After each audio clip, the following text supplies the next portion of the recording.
kati ya Ruto na wafanyikazi wake. Ruto aliingia kitu inaitwa G2G.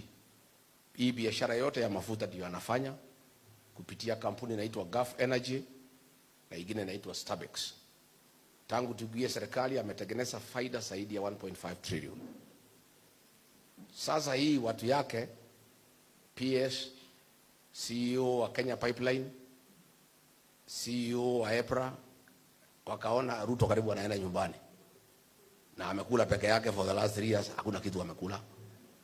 Na hao ndio wenye kutengeneza mali. Sasa wakafanya mpango ya kando. Pia wakaitisha mafuta bila Ruto kujua. Na wakahusisha Lee Kinyanjui, wakahusisha Opiyo Wandayi. Wakatafuta meli, wakauda maneno, hapo pia wakatengeneza karibu 500 million. Sasa ile watu maproxy ya Ruto, mtu anaitwa Jogu, mtu ya huko kwetu Meru, na mwingine anaitwa Chebet, wakaenda kwa Ruto wakamwambia, hii wafanyikazi yako wamekuchenga, wameenda nyuma yako, wameleta mafuta yao bila ile yako, ile tunakufanyia inaitwa G2G, na wameuda kitu. Sasa wewe ni rais ya saa ngapi unanyang'anywa biashara na ile watu umeandika kazi? Ndio akaamua kuwashika. Kwa sababu ni mwizi anaibiwa na watu yake wafanyikazi. Sasa hii wafanyikazi wanaimbia mwi. Na unajua mwizi hataki kuibiwa. Mwizi afadhali uibie mtu ya kawaida. Mwizi anasikia uchungu sana ukimuibia. Sasa akasema hiyo watu wakamatwe. Hao kwenda kukamatwa wamesanywa. Sasa CID wameniambia usiku, kwa kila bomo amepata pesa yote 500 million in cash. Imeenda pale, imewekwa kwa OB. Uchunguzi inatakiwa ifanywe ndio hiyo pesa ijulikane walitoa wapi, because that money must be proceeds of corruption. Kasongo kusikia iko 500 million, amesema bana, amewaambia nyinyi mresign. Si ati wa resign kupenda, wamelazimishwa.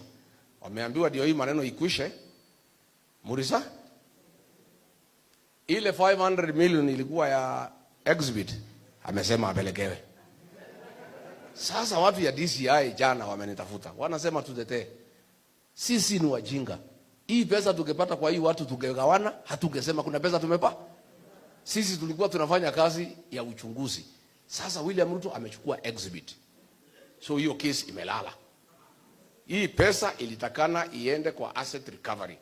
Hao watu watatu waulizwe 500 million, mshahara yenu ni hii na hii, mmetoa wapi? Kesi iendelee.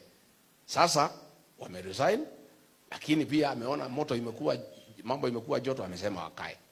Lakini 500 million ameenda naye. Sasa officers ya DCI wanalalamika.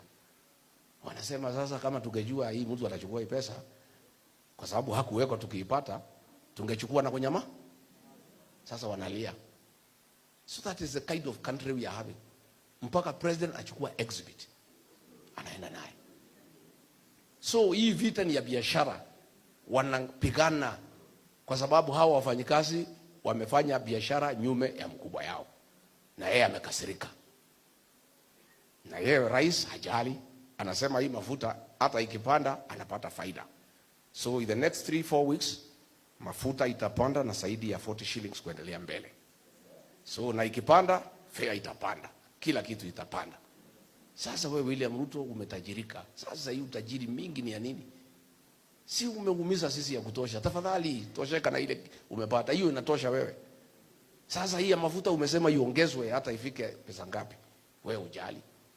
So that is the problem.